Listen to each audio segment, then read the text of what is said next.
awili aimamu amuna ikazeu omzimu wakuyera mdaliso mpasetu koma awili aimamu amuna ikazeu omzimu wakuyera mdaliso mpasetu muluzani seyawa atati leloli muna kwa tisadamu ndi ava kalelo muluzani seyawa atati leloli muna kwa tisadamu ndi ava kalelo maawili aimamu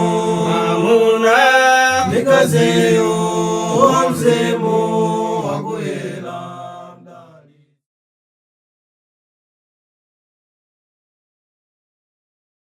Tiyamikenso Mulungu makamaka chifukwa cha tsiku labwino, tsiku la lero limene tikhala tikuphunzira kuchokera buku lopatulika.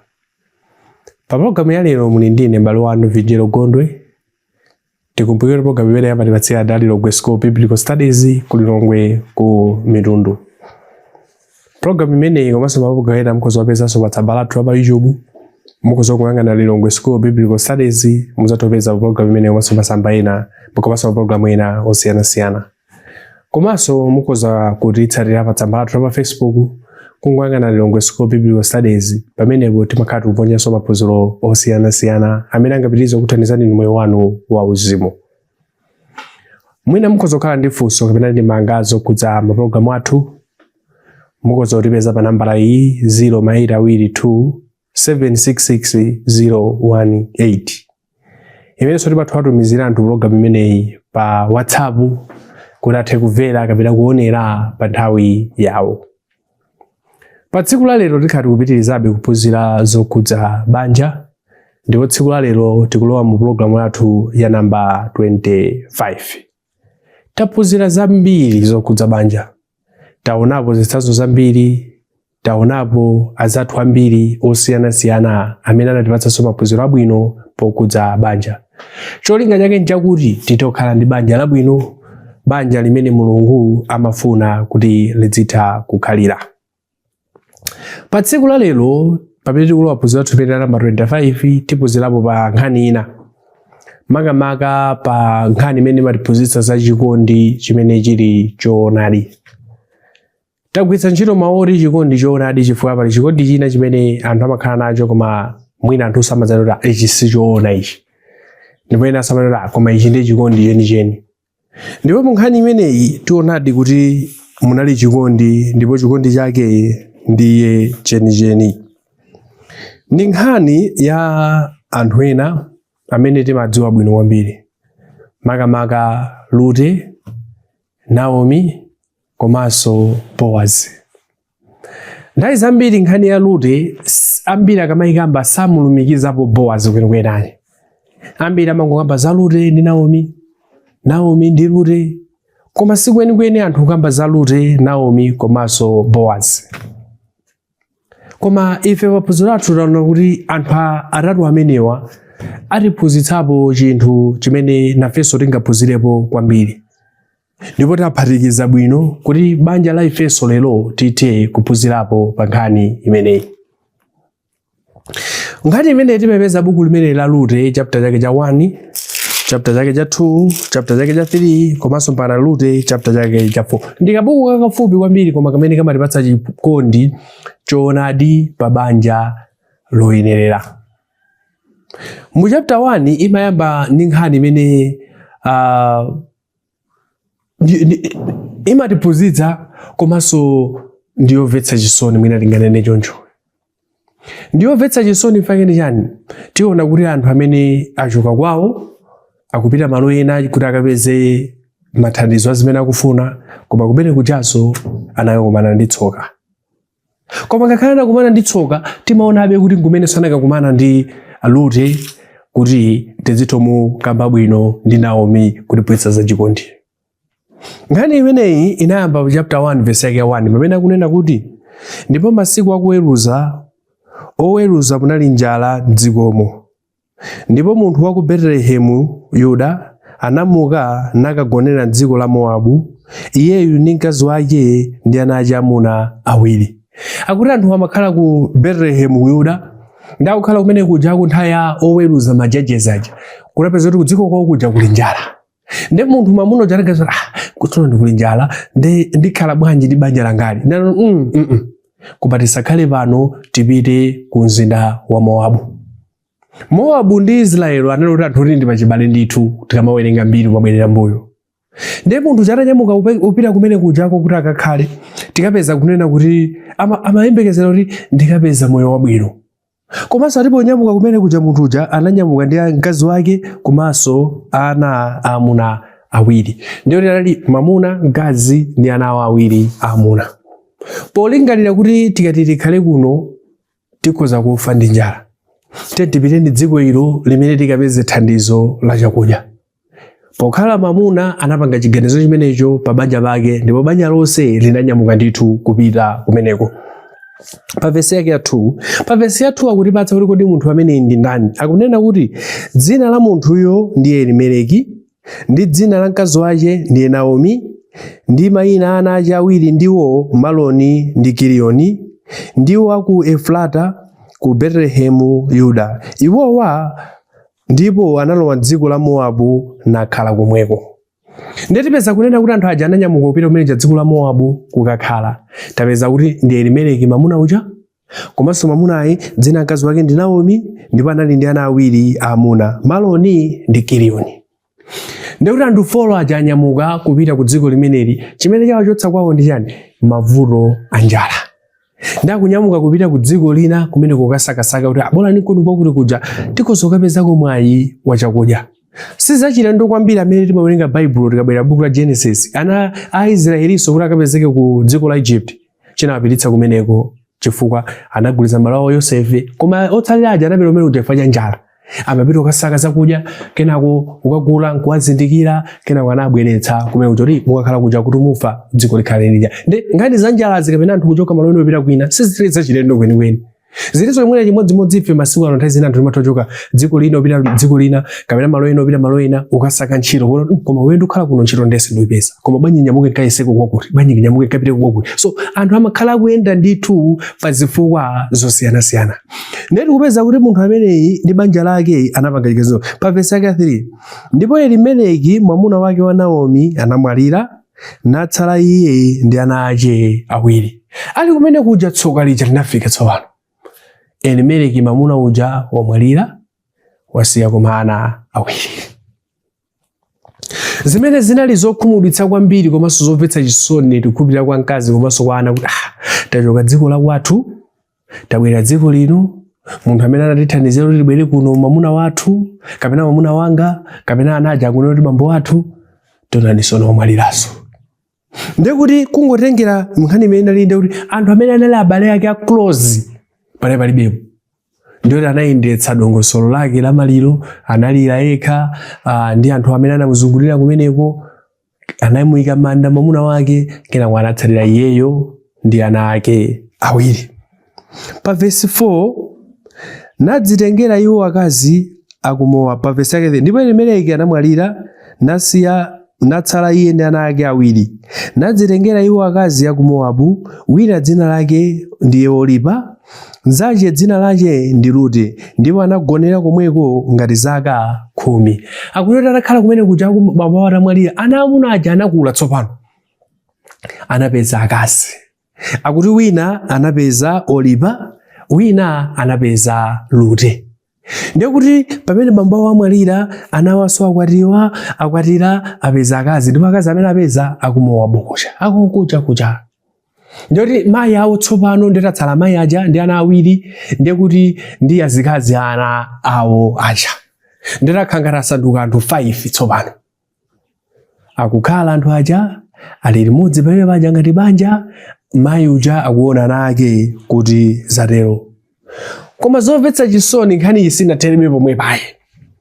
Zokhumudwitsa zinabwerabe ndithu. Zinabwera morani.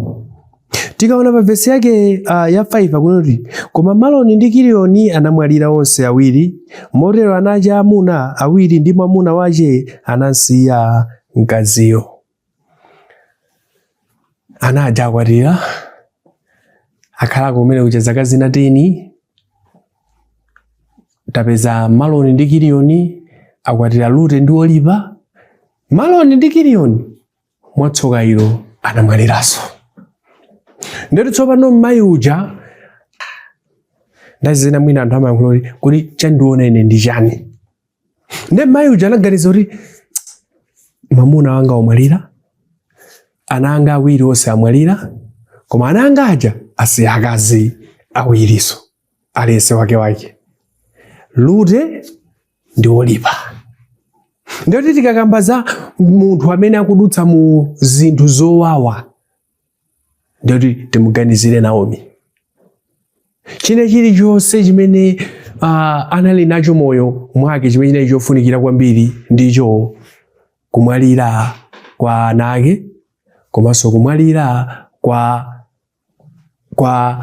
ana ake. Ndiye kuti zinali zinthu zimene tudziwa tonse zitakhala zatichitikira tikozokhala anthu oti othedwa zeru, oganiza kuti tsono nisoni zimene zandikwera basi. Samayembekezera kuti akapeza iwopo choko kwa magazi akati akapeza moyo wabwino.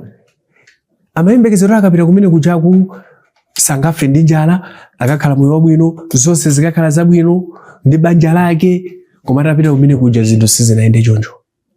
Ndiyo kuti napeza kuti zinthu zayenda mosemphana ndi mmene wamaganizira. Zimene sotakhala kuti ifenso tikozoona inenso sindimayembekezera kuti zinthu zimenezi ndingakumane nazo motere. Kena kuti tikamapitira pang'ono vesi tipeza kuti ndezitani tsopano munthu mmayi wakhala yekha Naomi dziko la chilendo, ali ndi ana atsaliranso ndi azikazi ana ake awiri. Nditani tsopano? Ndichita chani? Pa vesi 6 pamenepo ananyamuka iyeyo ndi apongozi ace kuti abwerere kuchoka ku dziko la Mowabu, pakuti adamva dziko la Mowabu kuti Yehova adasamulira anthu ace ndi kuwapatsa chakudya.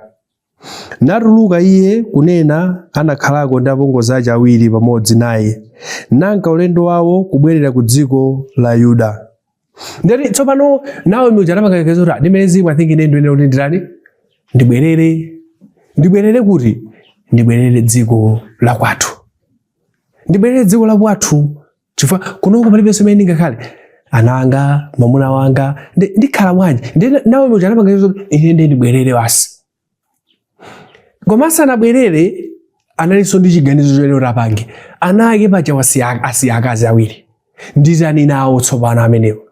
Pa vesi yake ya 8 ndipo Naomi anati kwa apongozi ace awiri, mukani bwererani yense wa inu ku nyumba ya amayi ace. Yehova akuchitireni zokoma monga umo munachitira akufa aja ndine. Ukamaona vesi ngati imeneyi pamene imatipatsadi chithunzi chonena kuti Naomi anali mayi wabwino, chifukwa mawu amene anayankhula pamene panayitana apongozi ake awiri kuti tabwerani, ndi anawuza kuti mwaona tumene zakhalira pano, ndikufuna kuti ndikuloleni alesa abwerere kwa amayi ake kapena alesa abwerere kwa makolo ake.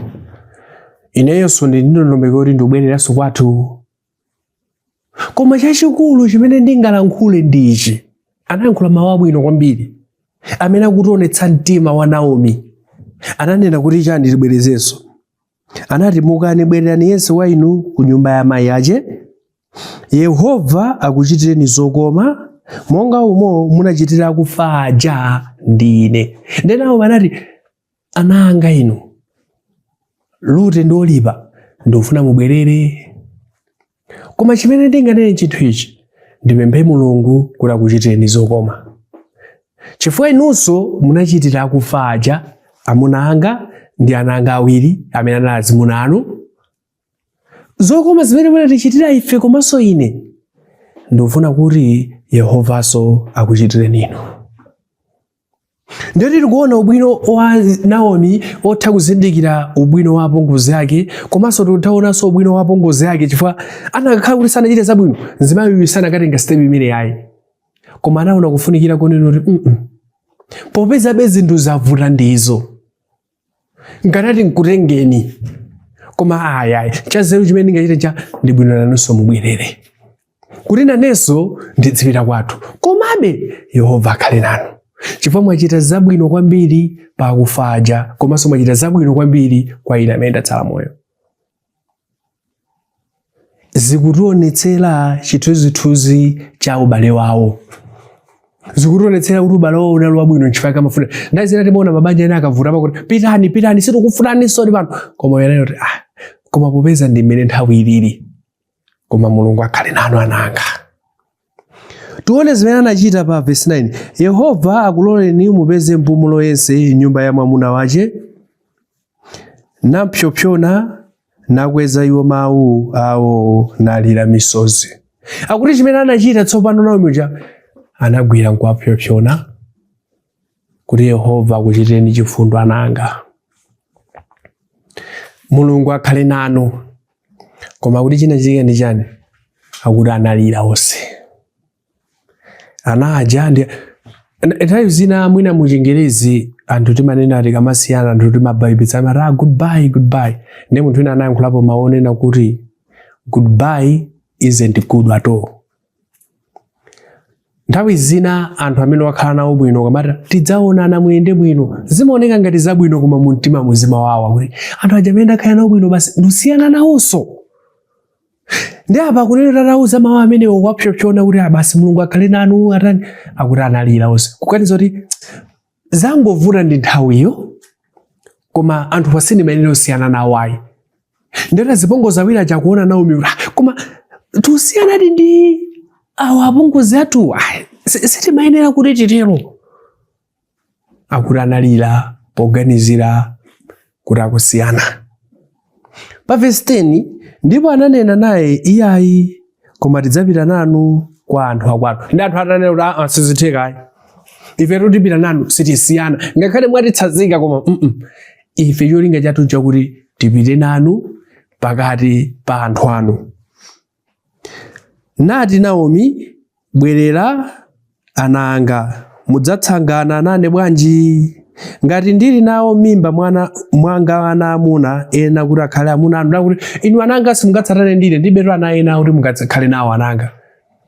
Palibeponso ena ayi, muyenera kuti mupite ndithu. Ina khali mwina ndidzabereka simunanena bweza kuti mukadikira mukakwatirana ndi amene, koma palibeponso wina chifukwa ndikulolani kuti mupite ananga. Akuonetsa chikondi chonena kuti nthawi zina ukamamuwuza munthu kuti pitani mwina kuti mukapeze zofuna moyo wanu, zimaoneka ngati si chikondi koma chili chikondi, chifukwa zoti akakhalabe ndiwe zofuna zina za moyo wawo sukwanitsa wapatsa, koma kwalola kuti apite ndi anthu aja azapeza zofuna za moyo wawo. Nanawuza kuti pitani ananga, pitani. Koma Naomi anati sizitheka, tipita nanu pakati pa anthu anu. Anapitizanso verse yake ya 12 kuti bwerera ananga mukani, pakuti ndakalamba ine sindikhoza kukhala naye mwamuna, ngakhale ndikati ndili nacho chiyembekezero ndikakhala naye mwamuna usiku uno ndikubalanso ana amuna. Kodi mudzawalandira akakula? Mudzadziretsa osakwatibwa? Iyayi ananga, pakuti chandiwawa koposa chifukwa cha inu, popeza dzanja la Yehova landitulukira. Ndakuti ananga zowawa ziweza kuchitikiranizi ndifake ndikulolani kuti mupite ndithu, sikuti ndudana nanu ayi, ndakhala nanu bwino inu, koma chabwino chimene chingachitika ndikukulolani kuti mupite. Pa verse 14 nakweza iwo mawu awo naliranso misozi, ndi Olipa anampsopsona mpongozi wake, koma Lute anamkangamira. Ndakuti Olipa tsopano anavomeza chabwino poti zayenera kuti zitero, pitani. Olipa anapsopsonana ndi Naomi kuti basi ine ndopita, koma Naomi anati sizingathekayi.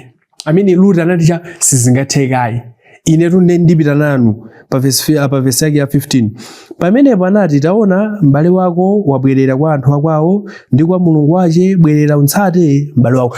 Then Naomi anawuza Lute kuti ona m'bale wako Olipa akubwerera kwa anthu awo kwa Mulungu wake, iwenso chimene ungachita apa ndi uyenera kubwerera. Koma chinachitika ndi chani?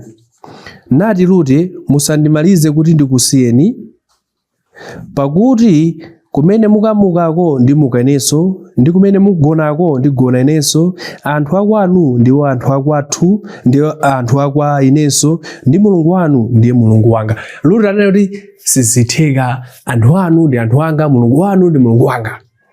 Zoti tisiyana sizingatheke. Ndiye Lute anayankhula mawu kuti anthu akwanu ndi anthu anga, kapena ndi anthu sakwathu. Nzanga inamuona ndithu twapita kumene sizithekayi. Mulungu wanu ndi Mulungu wanga. Ndiyo kamaona amene akakamiramu uja wapita olipa osati chifukwa chokonda koma chifukwa kuti nangarani ayenera kuti abwerere ndithu, koma Lute akuti sizitheka. Ndete zino mafunso kuti kodi ubale wa anthu ono akhatu sula wabwino bweza nawo atakakamira kutero? Ndizoti yankho mulidziwa. Akutionetsa ndithu kuti ubale wa makolo ndi apongozi ndofunika. Chimene chinawabweretsa apa ndi ana amene amwalira. Chimene chabweretsa apa chachokapo, koma iwo anaonabe kuti nchinthu chofunikira kuti sitingachoke chifukwa awa ndife tapanga ubale, takhala nawo bwino. Ndiye Lute akupitiriza sonero kuti anthu akwanu ndi anthu akwathu. Ina kuti mabanja anthu amaziona choncho kuti anthu akwanu ndi anthu akwathu, bwezi mavuto ena ake mabanja palibepo. Koma akubwera ifake nthawi zake mwina mkazi kapena akamaona kwa mamuna amaona ngati anthu akwawo, mamuna akamaona anthu akwazi akwa mkazi saona ngati anthu akwawo. Ndiye chifukwa cha zinthu ngati zimenezo nthawi zina mabanja amatakuvuta. Ndiye tikuona ndithu kunena kuti Lute wakakamira kuti apita ndi Naomi, ndipo tikamatsika mu simu liwezo kuti ananyamukadi limodzi kumapita. Titabwera pa Lute chapter 2 verse 1 mpaka 3, tipeza kunena kuti tsopano atanyamuka ukafika kumene kuja ku dziko lako ku Yuda kuja, Lute anali kusamalirabe apongozi ake tsiku ndi tsiku. Amasamalira motani? Amanyamuka ukasaka zakudya kuwasakira apongozi ake. Chimene chinamubweretsa amene palibepo, koma ubale wawo ulipobe, chikondi chake chilipobe. Pena ukaganiza mmene zinthu zimakhalira masiku ano, mmene ubale umavutira mabanja ambiri, ndio kumaona nkhani ukhozo madaba kuti kodi bwanji anthu ambiri amapezeka kuti ubale wa makolo amamuna kapena ubale wa makolo akazi ndi mamuna kapena ndi mkazi sumakhala bwino. Koma tikaona nkhani ya Lute ikutionetseratu kuti ndi zotheka, ikutionetseratu kuti ndi zofunika ubale wa mpongozi kapena ubale wa makolo ndi ana, kapena ubale wa makolo ndi mkazi wa mwana wawo, kapena ndi mamuna wa mwana wawo ndofunika. Anakakhala ena kungoti afa apa anakati ndapulumuka, sipana nakakhaso nkhani apa anakangonyamula chikoma chawo matani kumapita, koma sizinali choncho. Ndiye tipeza kuti kamapitira mu chapter 2 tsopano Boazi akubwera pati. Boazi akubwera ponena kuti Lute pamene amakasaka zakudya zija kuminda kumene amasakako anakapeza Boazi. Boazi ndiye Elimeleki anali anthu aubale. Sinanga Lute Naomi wabwerera kwawo pakati pa abale ake, ndi kumenecho pakati pa abale ake paja panalinso ina amene anali Boazi. Ndi Boazi anali ndi minda kumene kuja. Ndi anaona Lute kuminda kuja Lute akusakasaka zakudya. Uyunso ndi awachokera kukwecha. Lute amasaka chakudya kusakira apongozi ake, mayi ake mwamuna wake. Koma mwamuna anamwalira, koma akhalabe nawo limodzi akupitirizabe kuwasakira chakudya. Nthawi zina mukati muone khalidwe la Lute ndi khalidwe limene sutanalowa bwino atalowa pabanja pokhayi, koma ndi khalidwe limene anachoka nalo limene kwawana mthandiziro kula lawo. Chifukwa Lute mukati muone mu chapter 1 verse 16 ndi 17 Lute anali ndi chikondi. Komanso chapter 1 verse 16 Lute anali kukhulupirira wa Mulungu. Chapter 2 verse 2 Lute anali kudzichepetsa. Chapter 2 verse 10 Lute anali othokoza pa zinthu zimene wachitiridwa. Chapter 3 verse 5 Lute anali omvera. Ndemu ngati muzione kuzipanga combine zonse zimwe zoti khalidwe la Lute limene anachoka nalo kwawo limene anakalowa nalo mbanja limene ngakhala nalo mbanja anali ndi ubale wabwino ndi apongozi ake. Ngati ana athu sakhala ndi khalidwe labwino tikukhala nawo tisayembekeze kuti akakalowa kubanja akakhala nkhalidwe labwino. Khalidwe la munthu limene ali nalo asanalowe pa banja limatha kutipatsa chithunzi kuti banjalo likakhala motaniso. Koma Lute anationetsa chimene. Ndi ali kumunda kuja tsopano kumene anakakumana ndi Boazi. Boazi sonayi ngati mumuone khalidwe lake chapter 2 verse 4 tipeza kuti Boazi anali munthu wokhulupirira Mulungu. Chapter 2 verse 8 9 tipeza kuti Boazi anali othandiza ina anali concerned khalidwe la anthu ena. Komanso chapter 2 verse 11 Boazi anali ndi chidwi ndi moyo wa ena kuti awawa upanga izi chifake njani ali ndi mavuto anji ndingathandize bwanji. Tikuona kuti tsopano Boazi akakumana ndi Lute kena wakondana akwatirana. Ndeti Lute ali ndi khalidwe lake labwino limene achoka uku, Boazi ali ndi khalidwe lake labwino kumene achoka uku, kuti tilemekeze kuti banja likakhala lotani likakhaso labwino chifukwa lesa achoka kali ndi khalidwe labwino. Banja ukalowa nkhalidwe loyipa kapena labwino banja lonse limakhala labwino kapena loyipa. Anthu anakwatirana pamene onse atakwatirana. Chinthu chimene chinandisangalatsa pamene buku ili chimene pepeza chapter 4 verse yake ya 11 Boazi ndi Lute uja akwatirana tsopano panachi anthu anayankhula mawu apa verse chapter 4 verse 11 akunena kuti pamenepo anthu onse akuti anthu onse pamenepo anthu onse anali ku chipata ndi akulu anati tili mboni ife Yehova achite kuti mkazi wakulowayo m'nyumba mwako angelakere ndi Leya amene anamanga nyumba ya Israeli iwo awiri nuchite iwe moyenera Efrata numveke Betelehemu. Nando sanayankhula maonena kuti zimene wachita mkazi amene wamtengayi powere ife tonse ndife mboni. Ndi anapereka chitsanzo cha anthu awiri Leya ndi Rakelo. Leya ndi Rakelo ndi amene anamanga Israeli akutero tonse tudzoleka bwera buku la Genesis. Leya ndi Rakelo ndi maziko a Israeli. Ndakunena kuti anthu awiri amene ajawa ndi amene anamanga dziko la Israeli. Ndanena kuti tufuna mayina anu akhale abwino mu Betelehemu komanso akhale abwino mu Efrafa. Ndoti anthu akuwafunira zabwino banja lawo. Lute anali ndi banja labwino poyamba apa wapezanso banja labwino chifukwa cha khalidwe. Khalidwe likakhala loyipa ukhoza kukwatira ka 100 ka 200 koma kuseko kumalephera. Koma uone banja lake loyamba anaonetsa khalidwe labwino ndi apongozi ake ubale wabwino, banja lake lachiwiri anaonetsa khalidwe labwino ndi apongozi wake khalidwe labwino. Mukati muone chapter 4 verse 11 pali zinthu zikapa zimene anafananiza Lute. Anafananiza kuti akhale zimayi amene anamanga mtundu wa Israeli wonse umene unayambirira Rakelo ndi Leya. Komanso anafananizidwa kuti anakambapo za Tamara chapter 4 verse 12 chapter 4 verse 12 akuti ndipo nyumba yako inge nyumba ya Perezi amene Tamara anambalira Yuda. Akufananizanso Tamara kuti nyumba yako ikhale ngati imeneyo. Komanso chapter 4 verse 12 akuti dzina lanu liveke Betelehemu. Chapter 4 verse 15 akuti Lute anali ndi chikondi pa apongozi ake. Anafananiza kuti kuposa munthu amene ali ndi ana amuna 7. Tati ndiwengeze chapter 4 verse 15 akunena kuti nakhale uyu wakubwezera moyo ndi wodyetsa ukalamba wako pakuti mpongozi wako amene yakukonda amene aposa ana amuna 7 kukuthandiza anambala. Ndakuti Lute amaposa munthu amene ali ndi ana amuna 7. Takufaniza munthu ali ndi amuna 7 koma ndi akuti Lute amaposa anthu amenewo. Lute anaonetsa chitsanzo chabwino. Chitsanzo imenechi ndi zotheka ndithu kuti ubale wa makolo amamuna ndi apongozi awo ukhale wabwino. Ndi zotheka. Ngakhale masiku ano mabanja ambiri sizili choncho. Koma wakutiputsa kuti ndi zotheka. Komanso china nchakuti makolo a Lute ndi Olipa anayesetsanso walera nawo kuti akhala bwino. Makolo amuna a Lute ndi Olipa analinso makolo abwino. Ndeti tupeza kuti zonsezi zinakathandizira kuti banja lawo likakhale labwino. Lute anapitiriza kusamalira apongozi ake mpaka kufananiza kuti anali mkazi amene amaposa munthu amene ali ndi ana amuna 7. Zimakhala nthawi zina zomvetsa chisoni ukaona mabanja ambiri masiku ano. Udani umene ulipo pakati pa makolo amamuna ndi mkazi wa mwana wawo, kapena pakati pa makolo amkazi ndi mamuna wa mwana wawo.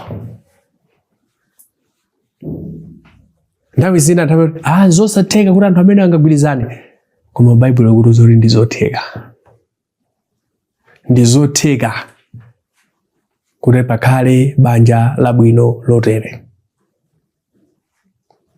Kodi ifeyo masiku ano sitingaphunzirepo pamenepa? Munthu ameneyi, Lute ameneyi, anatiphunzitsa phunziro lofunika. Ena mamuna wawo akangomwalira kapena mkazi wawo akangomwalira, ubale ndi makolo amamuna kapena makolo amkazi umatheranso pari? Kumatofuzo koma mkazi wa mwana wathu uja ali kuti ikaya tikanalowera kuti kodi mamuna wa mwana wathu uja ali ikaya adapita. Zonse zimatheratu pomwepo. Koma kuti phunzirayi umakhala tapanga ubale okhazikika, ubale umene umafuna kupitirirabe ngakhale munthu amene anabwetsa amenepo wachokapo munjira yaifa. Ili ndi phunziro labwino kwa mabanja amasiku ano kuti ndi zotheka anthu kukhala pa ubale wabwino, makolo ndi mamuna wa mwana wawo kapena ndi mkazi wa mwana wawo. Unfortunately, nthawi zina zimachitika kuti makolo ndi amene amapitsa isokoniso, koma akutiphunzitsa kuti ndi zotheka, tiyeni tiphunzirepo. Izi ndi zimene timafuna tizione pakuchoka pa Lute, Naomi komanso Boazi, kuti ndi zotheka kukhala ndi banja la mtundu umenewo. Pa programu ya lero munali ndine m'bale wanu Vijero Gondwe. Tikumbere programu imene amatipatsira ndale longosoka biblical studies. Ngati ndi funso yokukhudza ntchito nambala iyi 0 kufikiranso nthawi ina, Mulungu akudalitseni nonse. Amen. Awiri aimamu amuna ikaziu omzimu wakuyera mdaliso mpasetu. Koma awiri aimamu amuna ikaziu omzimu wakuyera mdaliso mpasetu. Muluzani seyawa atati leloli unakwatisa damu ndi Ava kalelo. Muluzani seyawa atati leloli unakwatisa damu ndi Ava kalelo. Awili aimamu